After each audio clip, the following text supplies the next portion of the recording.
here's a look at the radar imagery. When it's moving so quickly now. It's clear Idalia needs to be taken seriously. Governor Roy Cooper is declaring a state of emergency. Your source for the most up-to-date coverage on Idalia. This is WNCT 9 News. And we are tracking Idalia tonight as it makes its way across the Carolinas. We have a full team of reporters all across the East with the latest information you need to know. We will get to each of them in just a moment. But we begin tonight with a look at the storm right now. Hello, everyone. Thanks for joining us. I'm Ken Watlington. And I'm Angie Casada. Let's head over to the Storm Team 9 Weather Center with Chief Meteorologist Jerry Jackson. Jerry, you have the latest details on Idalia. That's right. We have the very latest set of tracking coordinates fresh in from the National Hurricane Center. Really, the two biggest issues we're going to see out of this storm overnight into Thursday is going to be the potential for torrential downpours of rain that will lead to some flooding concerns, and also the tornado potential that is rapidly beginning to increase now across the Carolinas. Let's take a look at what we've got. You can see the center of circulation still down there in South Carolina, but as expected, those rain bands are unwrapping a long way north of where that center is, and we've got some very intense squall lines getting set to move on shore down towards Carteret County very soon. This is the current view on the Storm Lab 9 radar. Going to zoom down to just offshore of Carteret County where I have that circle drawn on the screen. Those are clusters of thunderstorms that have exhibited signs of rotation from time to time, what we refer to as couplets, and there are at least 3 of them tracking along, actually 4 showing up. Any of those little individual clusters would be potential of dropping a quick spin up tornado or water spout. So we need to keep close eye on that as it continues to drift northward. And our tornado potential is going to be relatively high over the next several hours. Already our general wind field is starting to increase a little bit in the southern counties, now gusting between 20 and 30 miles an hour down south in Beaufort, whereas earlier tonight the winds were very light. 73 currently in Greenville, 75 in Washington, 77 in Englehart. Again, you can see a lot of rainfall still yet to come as we continue to work deeper into the night. Looks like the core of the system is going to pass in the coastal waters tonight into Thursday, and then as we move along up to the north, you can see how the wind direction will be changing, initially out of the south and then more out of the north by the time we head into lunchtime tomorrow, as Idalia will finally be pulling out to sea during the afternoon hours, setting us up for sunshine for the weekend. As far as the numbers are concerned, we could easily pick up 4 to 6 inches of rain, maybe upwards of 6 to 10 inches in some spots, and some gusty winds. We'll talk about that and tornado potential coming up in just a few minutes. Ken, Angie? All right, Jerry, we'll talk to you in just a few. Our team of reporters have been out all day and into the night in the elements of Idalia. Now, on your side, Joanna Hargrove is in downtown Greenville, and Sarah Gray Barr will join us from Newburgh. But we start in Atlantic Beach, where Aaron Jenkins kicks our coverage off. Aaron, what are conditions looking like right now? Well, Angie, it is still raining, but one thing new is that the wind has started to pick up. And strangely enough, it actually feels like the wind is coming in at a lot of different directions. I want you guys to take a look over here. If you can see those sea oats in the background, you'll notice that they're kind of swaying in all different directions. They're a little calmer right now than they have been. They're picking up a little bit right now with some of those wind gusts that we're seeing here at Atlantic Beach. Now, this water is still pooling up at the beach. People have been walking down the beach earlier, but it's now a complete pond almost, and that's actually from runoff water from the parking lot onto the beach. And I also can tell you that we think the waves are starting to pick up right now. We're actually hearing a sound that sounds like they're crashing into the shore a little bit harder than they were earlier, but we're going to keep you updated on everything that you need to know from the Crystal Coast on the storm Idalia. We'll send it back to you guys in the studio. All right, Aaron Jenkins reporting out of Atlantic Beach. Aaron, thank you. Let's take you out to the Outer Banks now. This is the latest information we have on Highway 12 from the State Department of Transportation. Highway 12 is open right now. You see this photo on your screen taken from NCDOT cameras. This is near Rodanthe. You see crews clearing the road and making sure it stays passable. And let's take a look at road conditions across the east tonight. The map on your screen, it shows no major incidents at this moment. That's good news. All major roads across the east and throughout the entire state, for that matter, are staying clear with light traffic tonight. And let's stay along the coast now. Along the Outer Banks, officials are urging everyone to be safe. Earlier today, big waves and strong currents from both Franklin and Adalia had surfers out on the water in Nags Head. Tonight, though, the focus turns to the winds. Dare County emergency officials say wind is their main concern with Adalia. Across the county, we anticipate seeing the winds pick up starting tonight and into tomorrow. We are anticipating tropical storm force winds. The greatest impacts of winds is going to be down on Hatteras Island once again. Vacationers are also worried about the wind as most rental homes are built on stilts. Let's shift our coverage a little more inland now to New Bern for a look at what Idalia is bringing people there. 9 on your sides. Sarah Gray-Barr joins us now from Union Point Park. You've been there all day long keeping up with things. So how is it right now? Ken, it's definitely raining a little bit more than it was earlier. You might also hear the rain. It's pushing the wind towards us. We're going to zoom in toward the leaves. You can see the wind push the leaves. It's pushing some of the rain towards us as well, and also flags. We spoke with locals earlier today, and they say they're honestly not worried about the storm, and this is what they had to say. I just made a big pot of chili. I'm going to make another, that was a red chili. Tomorrow I'm going to make a white chili, and I'll fill up 3 jugs of water. We're already ready as much as we can. We bought food. We went to the store and we bought food, and we got peanut butter and jelly just in case. I also spoke with Craven County Emergency Services earlier today. They say that this is just one of those storms where you want to hunker down, ride it out, and stay safe. Live in New Bern, Sarah Gray-Barr, 9 on your side. Sarah Gray, thank you. Our coverage continues tonight from Greenville. 9 on your side's Adriana Hargrove joins us from downtown. And Adriana, what's it like out on 5th Street tonight? Well, Ken, here at 5 Points Plaza, the rain has picked up just a little bit more than the last time I mentioned to you. I'll step aside that way you could see it. Now here, yep, the rain has picked up a little bit more than last time I had spoke with you. And also I could still feel that breeze, that cool breeze a little bit more than last time as well. Now, as far as humidity, it's not as humid as it was out here earlier. It's a little bit more cooler. Road conditions are still very slick. There's a few people that are still out and about. Also, as far as foot traffic. Now, be careful, folks. If you're going to be out here and you're going to be driving, please be careful. Road conditions are very slick. There are a couple of cars here that were hydroplaning right here at the corner of Evans and 5th. Now, I will have more in just a few minutes, but also if you have to report any type of outages, you can head on to our website at WNCT.com. Live in Greenville, Adriana Hargrove, 9 on your side. All right, Adriana, thank you. And speaking of outages, we're also keeping a track of those power outages across the east. We do know companies like Greenville Utilities and Duke Energy are ready to go when outages are reported. Let's take a look at the numbers now. Some outages already reported down in Duplin and Onslow counties tonight, but for the most part, there are only a handful of outages in the rest of our viewing area. Regardless of whether your community is impacted by this storm, Governor Roy Cooper is urging everyone to be ready for whatever else this season may bring. As for Idalia, the governor has activated the National Guard, who's staging in Kinston, among other locations in central North Carolina. Swiftwater rescue teams are also on standby. With record warm temperatures this year in the Atlantic, Governor Cooper is weighing in on what we could expect as the season continues. First order of business, making sure that we are ready for this storm. But I don't think there's any question that with the predictions of a greater than average storm year, that we need to be ready. Many schools are closed tomorrow. You can see a full list over on WNCT.com. Still ahead on WNCT 9 News at 11 as we take a live look at the White House tonight. We've got the latest on what the president is doing to make sure all states impacted by Idalia have what they need. Plus, a much more active scene in New Bern tonight. You can see and you can hear that activity. We will check back in there as our Courtney Courtwright will have the latest conditions. And some extremely heavy rain bands getting set to approach our southern counties over the next half hour or so, and our tornado potential is beginning to increase as we move into the overnight. We'll have all the details next. Now it's 6 mass shootings across America and right here in our state. We've got the latest details on one in Maine and another just outside eastern North Carolina. We're also taking a look at crime prevention across the East, how leaders in one city are making sure everyone is safe.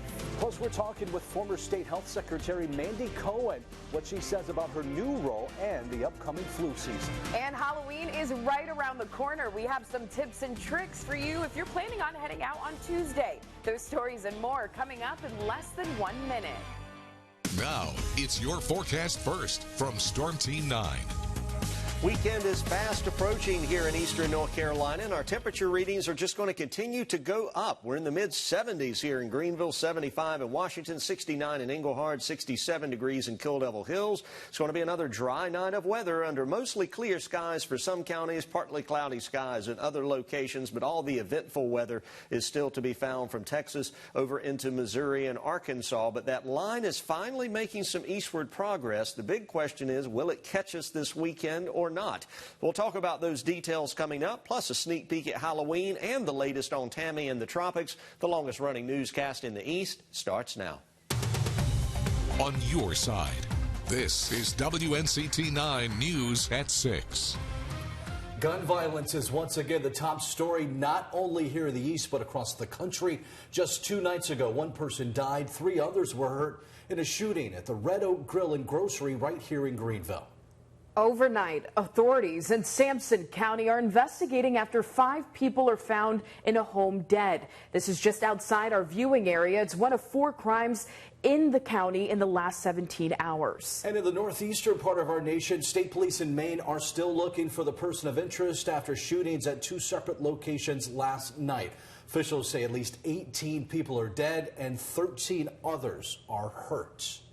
And that is where we start here on your News at 6 tonight. Good evening, everyone. I'm Ken Watlington. And I'm Angie Casada. Thank you so much for joining us. The 2 shootings happening at a bowling alley and a restaurant in Lewiston. That's Maine's 2nd largest city. Authorities are still urging people to shelter in place. Officials say 40-year-old Robert Card, seen on surveillance photos, opened fire at the bowling alley first. About 10 minutes later, police believe the U.S. Army reservist fired inside a restaurant 4 miles away. Something like this is rare in Maine. The state has long been considered one of the safest in the nation.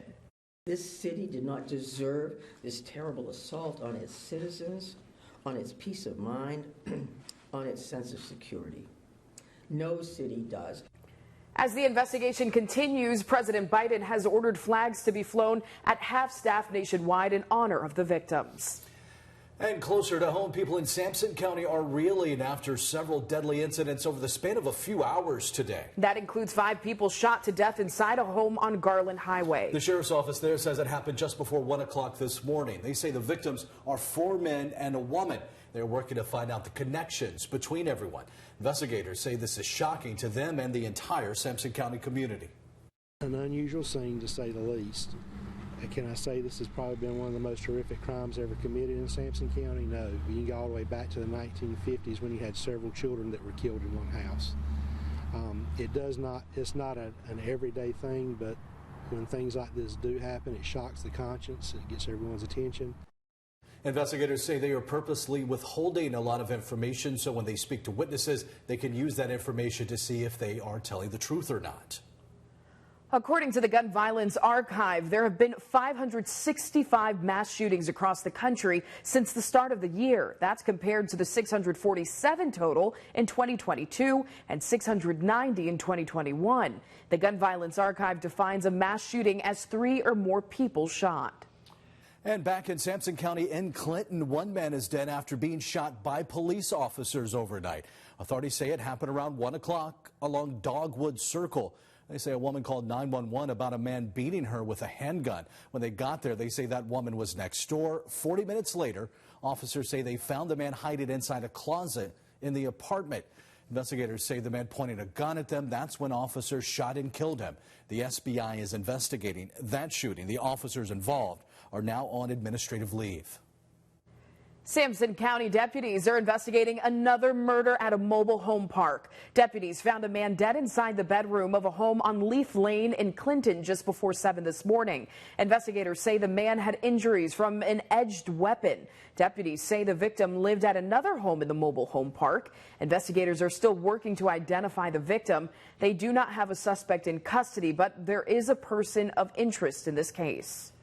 And deputies in Sampson County are investigating another shooting that left one man hurt. Deputies found Justice Elliott shot at the Pleasant Grove Original Free Will Baptist Church along Casper Road. This around 10:30 this morning.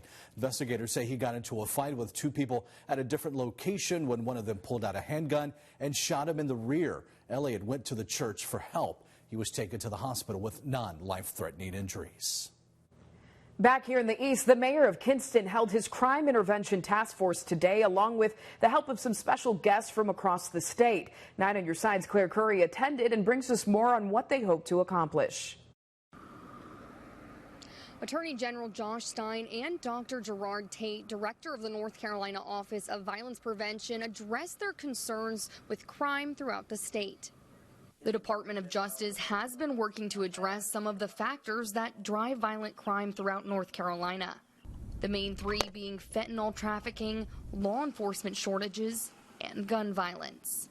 Stein says that North Carolina loses around 8 people a day to fentanyl and 11 people a day to other types of drug overdoses. We've asked the General Assembly to fund a fentanyl control unit in my special prosecution section to assist local prosecutors across the state bring these time-consuming and complex drug trafficking cases.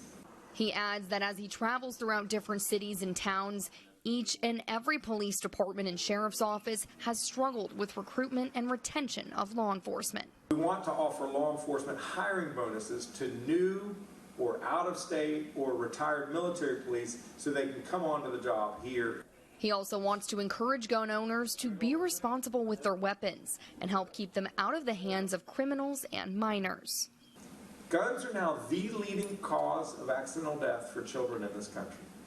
In Kinston specifically, they've had a recent uptick in shootings and armed robberies. Our crime has reduced up until a few days ago. So we're doing a great job. It's just that you have some individuals that are targeting, gang activity. So we're trying to address that. By working together with these state agencies, the mayor hopes to curb crime throughout the city. In Kinston, Claire Curry, 9 on your side. In Rocky Mount, Pfizer's CEO says a total restart date for its tornado-damaged facility is still unclear. The plant's warehouse suffered severe damage in July. The site's production facility was not damaged, but the company stopped production. The CEO says because of the sterile environment, getting things up and running again is a complex process and could still take weeks to get back online and everyone back to work. To the Middle East now, Israel briefly sending troops into Gaza today in preparation for the next stage of its conflict with Hamas. Israel released video of its tanks entering Gaza overnight and striking Hamas targets. The military says the raid was to prepare the battlefield before an expected ground invasion to root out terrorists. In the meantime, the airstrikes continue. And while all of this happens, protesters in Tel Aviv are keeping their focus on the more than 200 hostages held by Hamas. I want my brother back now. I want him safe. I want to make sure that he's taken care of. I want to know what his condition. Israel is also positioned to defend its northern border with Lebanon. Israeli defense officials say its war is only with Hamas, and the ground invasion will begin when conditions are right. Troops from Fort Liberty here in North Carolina are headed to the Middle East amid the Israel-Hamas war. The Pentagon says it's sending Patriot missile battalions from Fort Liberty, Fort Bliss in Texas, as well as Fort Still, Oklahoma. Specifics about the numbers of soldiers or their mission in that area have not yet been released.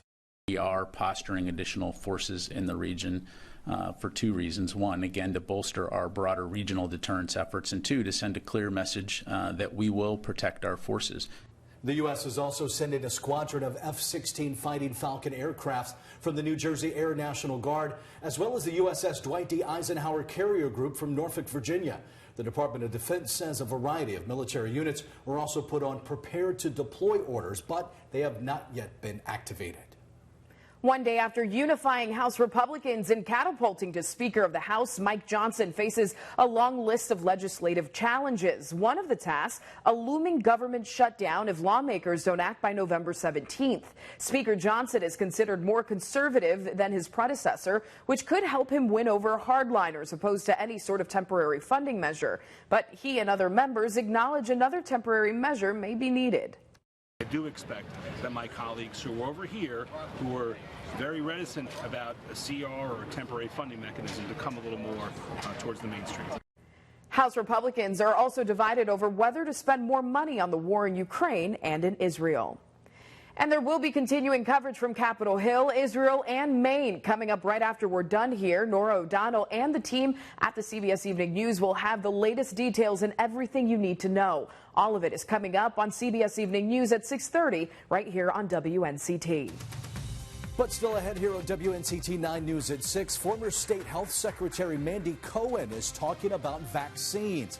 What she's saying is the top priority in her new role at the CDC. Also coming up next, your complete Storm Team 9 7-day forecast. The weekend is almost here, and it will bring even warmer temperatures. We'll talk about that and a big cool down for next week.